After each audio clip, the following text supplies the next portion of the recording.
بسم اللہ الرحمن الرحیم نحمدہ ونصلی علی رسولہ الکریم اما بعد.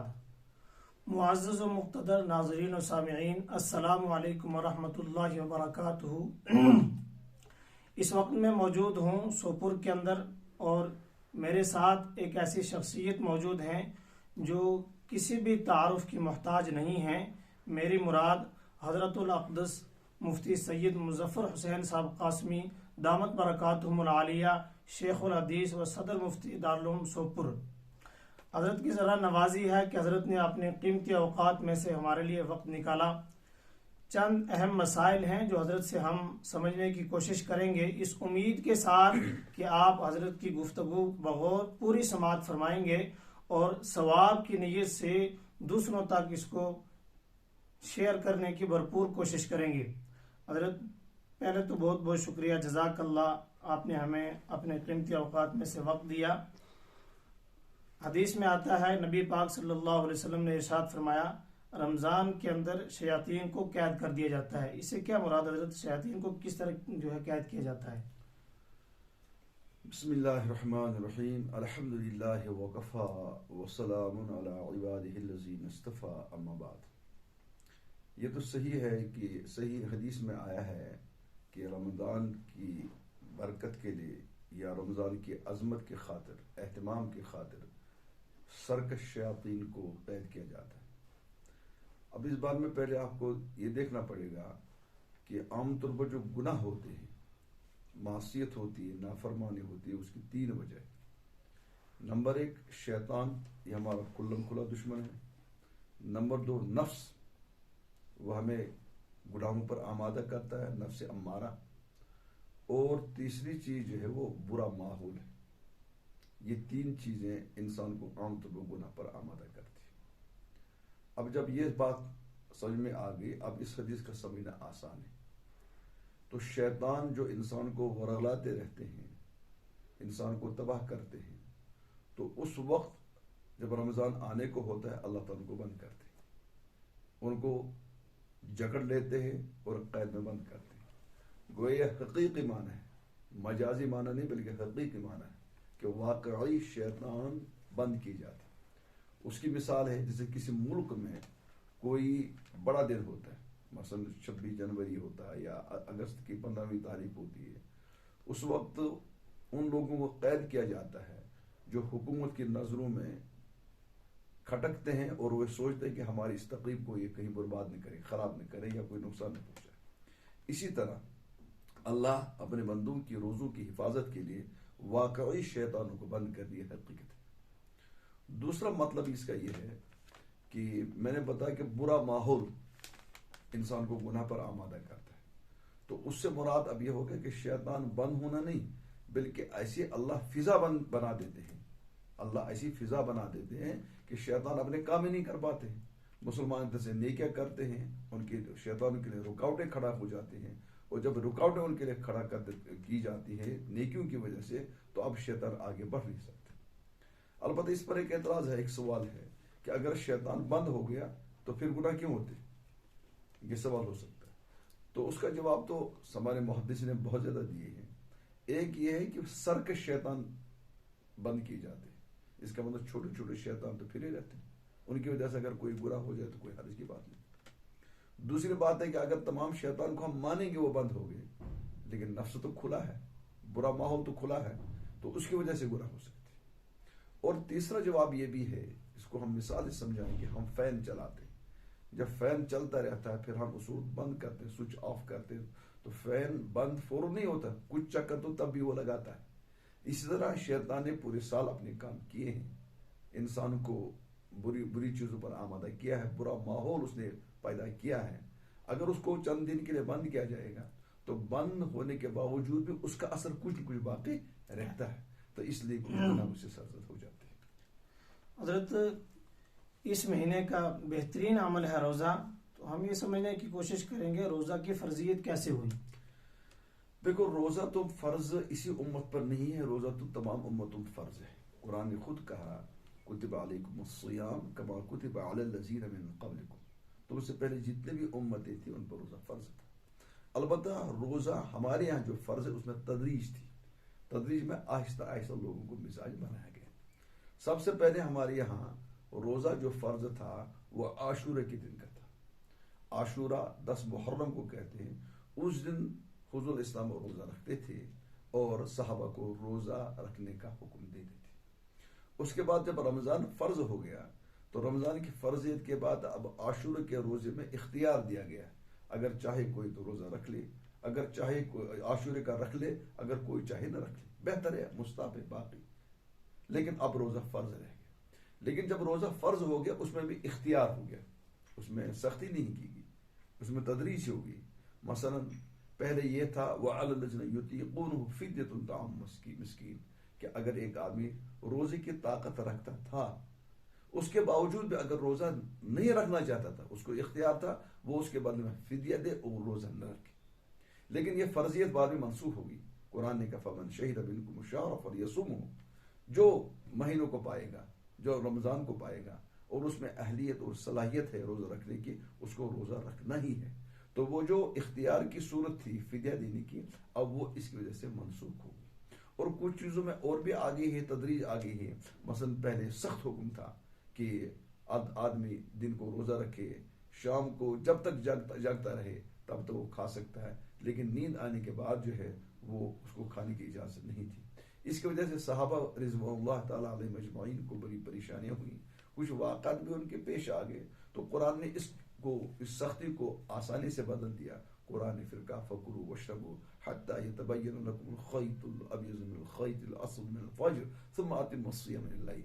پوری رات اب کھانے اور پینے اور دیگر جو بیوی کے ساتھ مخصوص تعلقات رکھنے کی شریعت نے اجازت دے دی. آپ صلی اللہ علیہ وسلم کے روزے کی کیا شان تھی؟ حدیث میں آتا ہے رب صائم لیس له من صیامہ الا الجوع. بہت سارے ایسے روزہ دار ہیں کہ شام کو ان کے نامہ اعمال میں روزے کی بنا پر بھوک اور پیاس ہی لکھی جاتی ہے. ہاں, روزہ کا مقصد اصلی ہے کہ ہم 3 چیزوں سے رکے, کھانے سے, پینے سے اور بیوی کے ساتھ مخصوص تعلقات قائم کرنے سے. اور یہ 3 چیزیں حلال ہیں. 3 حلال چیزوں سے جب ہم اللہ کے حکم سے رکیں گے تو ہمارے اندر ایک کیفیت پیدا ہو جائے گی, تو ہم تمام ممنوعات شرعیہ سے رکیں گے. تو یہ 3 چیزیں جو حلال ہیں ان سے رکنے کا نام روزہ ہے. اور ان چیزوں سے رکنا ہمیں اس پر آمادہ کرے ہم دوسرے منہیات سے بچیں گے.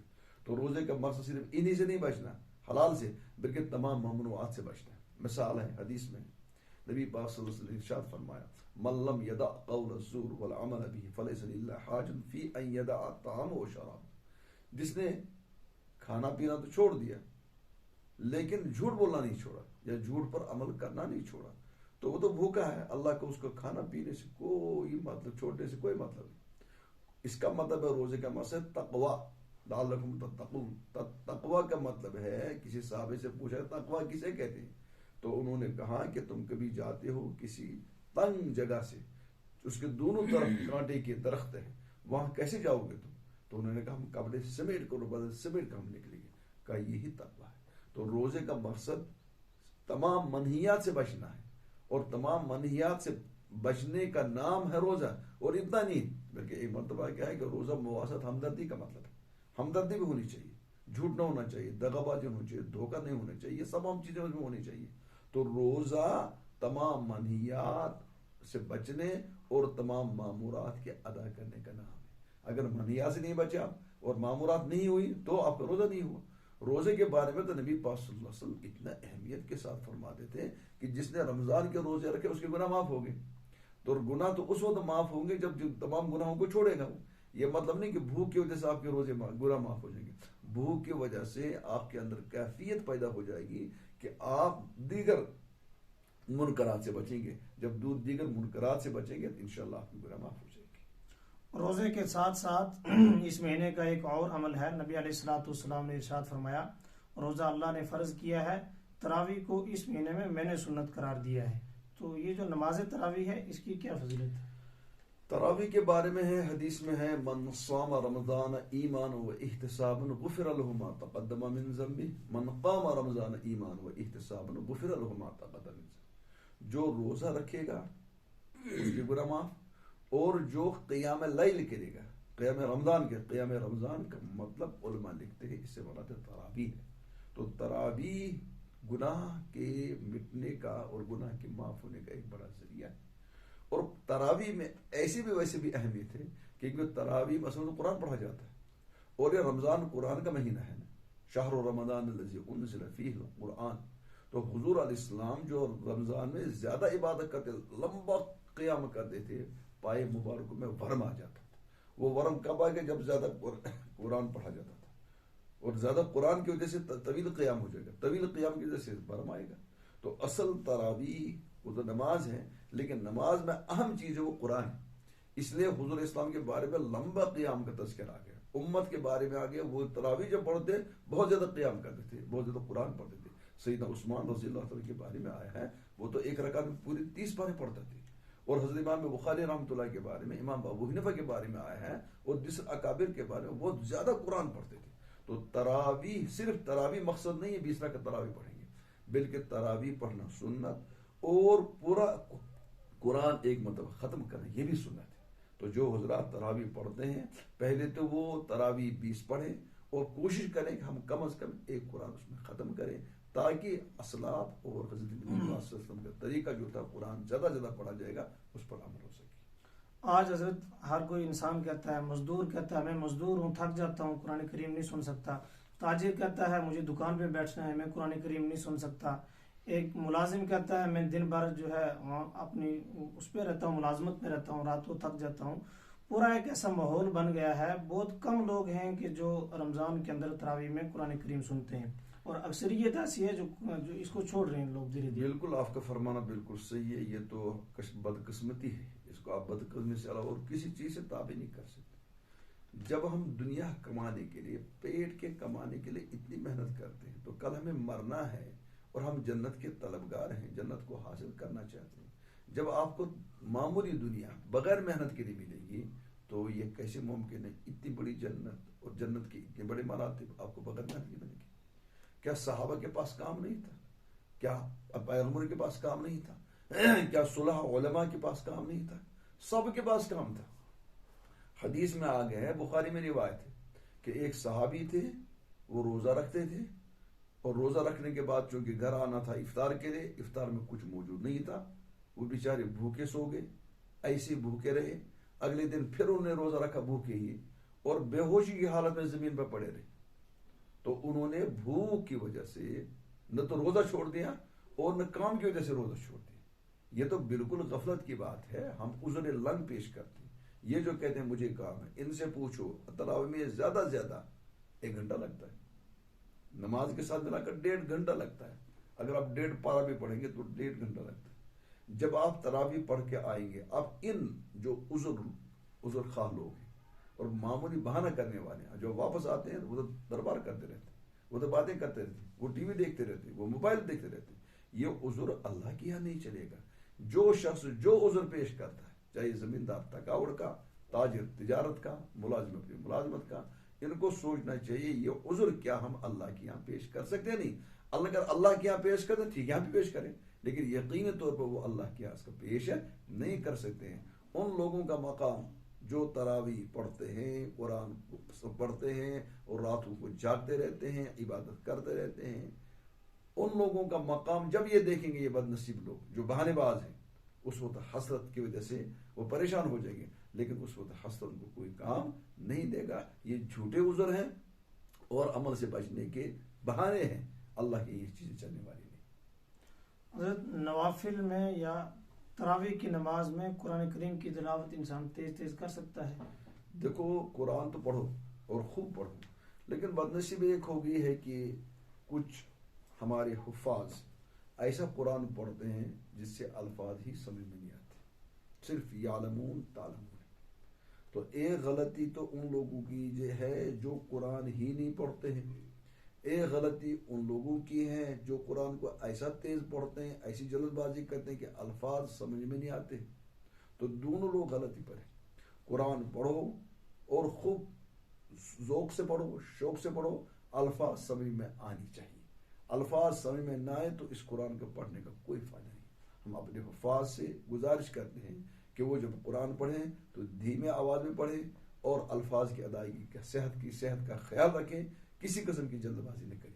کچھ لوگ ان کو پریشر ڈالتے پیچھے سے، مقتدی لوگ پریشان کرتے کہ جلدی کرو جلدی کرو، ان مقتدیوں پر لازم ہے وہ یہ بات سن لیں کہ قرآن تیز پڑھنا اس طریقے پر کہ الفاظ ٹوٹ جائیں، الفاظ صحیح نہ ہو جائیں گے، یہ گناہ ہے، اور اس گناہ کا مرتکب حافظ بھی ہو جائے گا اور وہ لوگ بھی ہو جائیں گے جو امام کو پیچھے سے دباؤ ڈالتے ہیں۔ کوئی مسئلہ نہیں ہے، آپ تجربہ کر کے دیکھیں، امام آہستہ سے قرآن پڑھے گا، حافظ آہستہ قرآن پڑھے گا، زیادہ سے زیادہ 10 منٹ کا فرق پڑتا ہے، اس کے علاوہ کوئی فرق نہیں پڑنے والا۔ اس لیے حفاظ سے بھی گزارش ہے آہستہ پڑھیں قرآن کو، اور اس طریقے پڑھیں گے کہ آپ ایک قرآن عظمت والی کتاب کو پڑھ رہے ہیں۔ یہ کیا مطلب ہے آپ ایسا کر رہے ہیں کہ پیچھے سے پلی نہیں پڑھ رہا؟ قرآن کا فائدہ ہے کہ ثواب ملے گا، اور اس تیز پڑھنے میں کہ الفاظ کٹ جائیں ٹوٹ جائیں سمجھ نہ آئے، اس میں کوئی فائدہ نہیں ہے۔ اس لیے گزارش حفاظ کو بھی اور مقتدیوں کو بھی گزارش ہے کہ امام کو تیز پڑھنے پر مجبور نہ کریں۔ روزے کی حالت میں گلوکوز یا انجیکشن انسان لگوا سکتا ہے؟ دیکھو مسئلہ ہے کہ پہلے تو کوشش کرنی چاہیے ان چیزوں سے بچنے کی۔ اگر کوئی بیمار ہو گیا، یہ انجیکشن لگانا یا گلوکوز لگانا کوشش کرنی چاہیے کہ روزے کے بعد رات کو لگائیں۔ لیکن اگر مجبوری ہے، خطرہ ہے، ڈاکٹر صاحب کہہ رہے ہیں، اس کے علاوہ کوئی چارہ نہیں ہے، تو علماء اجازت دیتے ہیں انجیکشن بھی لگا سکتے ہیں اور گلوکوز بھی لگا سکتے ہیں، اس کی وجہ سے روزہ نہیں ٹوٹے گا۔ کیوں؟ اس کے لیے اصول ہے، کچھ فقہی ضابطے ہیں کہ ہر اس چیز سے وضو ٹوٹ جاتا ہے جو منفذ اصلی سے اندر جائے۔ منفذ اصلی جو قدرتی اللہ کی نے سوراخ بنائے، اگر ان سے کوئی چیز اندر چلی جائے، منہ ہے، ناک ہے، شرمگاہ وغیرہ ہے، تو اس سے روزہ ٹوٹ جاتا ہے۔ اور جو یہ گلوکوز لگاتے ہیں آپ یا انجیکشن لگاتے ہیں، یہ رگوں سے جاتے ہیں، اور رگوں کو ہم منفذ اصلیہ شمار نہیں کرتے ہیں۔ اس لیے اگر کسی نے درجہ مجبوری میں ضرورت کی بنا پر انجیکشن لگوایا ہو یا کسی نے گلوکوز لگوایا ہو، اس کی وجہ سے روزہ بالکل نہیں ٹوٹے گا۔ گردہ کا مریض ہوتا ہے کوئی شخص حضرت، جو روزے کی حالت میں پانی کی قلت کی سبب اس کو تکلیف ہوتی ہے، ایسا انسان کیا کرے؟ دیکھو اگر وہ اتنا مریض ہے کہ اس کے لیے روزہ رکھنا باعث مشقت ہے، اس کو واقعی پریشانی ہے، ڈاکٹر نے بھی کہا اور اس کا خود اپنا تجربہ بھی کہ واقعی مجھ کو روزے سے پریشانی ہوتی، تو روزہ رکھنے میں اس کو، اگر روزہ رکھے پانی پینا ہے اور پانی پینے سے روزہ ٹوٹے گا، اب اس میں شریعت نے اس کو آسان رکھا، وہ روزہ نہ رکھے، وہ روزہ بالکل نہ رکھے۔ شریعت نے مریض کے لیے اجازت دی ہے کہ وہ روزہ نہ رکھے، پھر جب اللہ تعالیٰ اس کو شفا دے گا، اللہ تعالیٰ اس کو مرض میں افاقہ دے گا، وہ ٹھیک ہو جائے گا، اس وقت وہ روزے کی قضا کرے گا۔ لیکن اگر وہ مسلسل ایسا پیشنٹ ہے کہ جس کے ٹھیک ہونے کی بظاہر کوئی توقع نہیں، ٹھیک کرنے والے تو اللہ کر سکتے ہیں، لیکن ظاہری طور پر لگ رہا ہے شاید وہ ٹھیک نہ ہو جائے گا، تو ایسے مریض کے لیے تو شرع یہ ہے کہ وہ روزہ نہ رکھے اور روزے کے بدلے میں فدیہ دے دے، اور فدیہ کی مقدار وہی ہے جو آپ صدقہ فطر میں دیتے ہیں، ہر روزے کے بدلے میں اتنا ہے۔ مثلا اگر 55 یا 60 روپے ہو جائیں گے تو ہر روزے کے بدلے میں وہ 60 روپے دے دے، وہ ہو گیا 1800 روپے مہینے کی ادا کر لے گا، انشاءاللہ اللہ اس کو معاف بھی کرے گا اور انشاءاللہ اجر بھی دے گا۔ اس کے علاوہ اور کون کون سے حالات ہیں جس میں انسان فدیہ دے سکتا ہے، روزہ چھوڑ سکتا ہے؟ ہاں، مسئلہ ہے کہ مریض دائمی جو ہے وہ فدیہ دے سکتا ہے، دائمی مریض فدیہ دے سکتا، ہاں عارضی مریض فدیہ نہیں دے سکتا۔ مثلا ایک آدمی بیمار ہے، آج بیمار ہے، مہینے بھر میں ہی مہینہ رہا، وہ روزہ نہ رکھ سکا، تو اللہ اس کو کل شفا دے گا، تو اس کو روزے کی قضا کرنی ضروری ہے، روزے کا فدیہ وہ دیکھ نہیں سکتا۔ اور ایسے ہی مسافر ہے، مسافر سفر میں جا رہا ہے، شریعت نے اس کو اجازت دی ہے کہ سفر کی حالت میں اگر تم روزہ نہ رکھو تو گنجائش ہے، سفر سے جب واپس آ گیا اب اس کو فدیہ نہیں دینا ہے، اس کو تو روزے کی قضا کرنی ضروری ہے۔ ایسے ہی ایک عورت ہے جو معذور ہے، اس کو عذر ہے، حیض ہے یا نفاس ہے، تو اس کے لیے روزہ رکھنا جائز نہیں ہے، جب وہ ٹھیک ہو جائے گی، عذر سے پاک ہو جائے گی، اس کے لیے فدیہ دینا جائز نہیں ہے، بلکہ اس کے لیے روزے کی قضا کرنی ضروری ہے۔ ایک عورت ہے، حاملہ ہے، اس کو پتا ہے کہ حمل کی حالت میں روزہ نہیں رکھ سکتی ہوں، تکلیف ہے بچے کو یا میرے کو، تو اس وقت روزہ نہ رکھے گی وہ، لیکن جب وہ اس سے آزاد ہو جائے گی، ٹھیک ہو جائے گی، تو اس کو تو قضا کرنی ہے، فدیہ نہیں دینا ہے۔ ایک عورت ہے، وہ کسی بچے کو دودھ پلا رہی ہے، اور دودھ پلانے میں اس کو خطرہ ہے کہ مجھے یا بچے کو نقصان ہے، اگر شریعت اس کو اجازت دے کہ روزہ نہ رکھے تو روزہ نہ رکھے، لیکن جب وہ بچے کے دودھ سے فارغ ہو جائے گی، بچہ بڑا ہو جائے گا، اس کو قضا کرنی ضروری ہے، لیکن وہ فدیہ نہیں دے سکتی۔ کوئی بوڑھا آدمی ایسا ہے جس کی بڑھاپے کی وجہ سے روزہ نہیں رکھ پا رہا وہ، اور آئندہ بھی اس کو ٹھیک ہونے کا اندیشہ ہے، نہیں ٹھیک ہونا ممکن نہیں ہے، یا کوئی ایسا پیشنٹ ہے جس کو ایسی بیماری لاحق ہے کہ وہ بالکل ظاہری طور پر ٹھیک نہ ہو سکتا ہے، انہی لوگوں کے لیے فدیہ دینے کی اجازت ہے۔ باقی جو ٹھیک ہو سکے ان کو تو قضا کرنے بہانا ضروری ہے۔ گویا میں نے بتایا ایک لفظ اس کے لیے کہ جو پیشنٹ جو ہے وہ دائمی ہوگا، جس کے لیے امکان نہیں ٹھیک ہونے کا، وہ فدیہ دے گا، اور جس کا مرض عارضی ہو، جس کا عذر عارضی ہو، جب وہ ٹھیک ہو جائے گا قضا کرے گا، فدیہ نہیں دے گا۔ نبی پاک صلی اللہ علیہ وسلم نے ارشاد فرمایا الدعاء مخ العبادہ، دعا عبادت کا مغز ہے، اور رمضان المبارک میں زیادہ دعائیں قبول ہوتی ہیں۔ بعض جگہ امام مقتدیوں کو سمجھاتا ہے کہ دعا اصل انفرادی ہوتی ہے، اور فرض نمازوں کے بعد دعا کا قبول ہونا نبی علیہ الصلوۃ والسلام سے ثابت ہے۔ تو کیا دعا انفرادی بہتر ہے یا اجتماعی بہتر ہے، یا امام کے لیے ضروری ہے کہ فرض نماز کے بعد وہ زور سے اجتماعی دعا کرے؟ دیکھو مسئلہ اصل میں ہے کہ ایک حدیث میں ہے، نبی پاک صلی اللہ علیہ وسلم سے پوچھا گیا کہ کون سے وقت کی دعا قبول ہوتی ہے۔ ایک تو حضور علیہ السلام نے فرمایا تہجد کی، اور دوسرا فرمایا حضور نے فرض کے بعد المکتوبات، فرض نمازوں کے بعد کیا نام دعا قبول ہوتی ہے۔ اب جب یہاں کے فرض نمازوں کے بعد دعا قبول ہوتی ہے تو اس حدیث میں نہ انفرادی کا تذکرہ ہے نہ اجتماعی تذکرہ، یہ مطلق حدیث ہے، اور جب مطلق ہے تو والمطلق یجری علی اطلاق ہی، وہ تو اپنے اطلاق پر چلے گی، کبھی اجتماعی مانگے کوئی حرج کی بات نہیں ہے، کوئی انفرادی مانگے کوئی حرج کی بات نہیں ہے۔ کسی کو لازم سمجھنا انفرادی یا اجتماعی، یہ چیز غلط ہے۔ جب حدیث مطلق ہے، جب مطلق کو اپنے اطلاق پر چلو، اگر گاہی زور سے مانگ لے اجتماعی تو حرج کی بات نہیں، اگر گاہی سرن مانگے تنہا مانگ لے اس میں کوئی حرج کی بات ہے۔ اور ویسے بھی جو لوگ چڑھتے ہیں اجتماعی دعا یا اس سے، وہ کوئی مسئلہ نہیں ہے۔ احادیث سے ثابت اجتماعی دعا بھی ثابت ہے، احادیث سے اجتماعی دعا کا سے مفر نہیں ہے، مطلب میں بتاؤں گا آپ کو بات۔ آپ ان سے پوچھیں کیا حضور اسلام فرض کے بعد دعا مانگتے تھے؟ جواب ہاں مانگتے تھے۔ کیا وہ دعائیں منقول ہیں؟ کیا آج موجود ہے وہ دعا جو حضور مانگتے تھے؟ ہاں وہ منقول ہے۔ اب سوال ہے کہ جب حضور مانگتے تھے اور منقول ہے، اس کا مطلب حضور نے کب آپ سے منقول ہوئی؟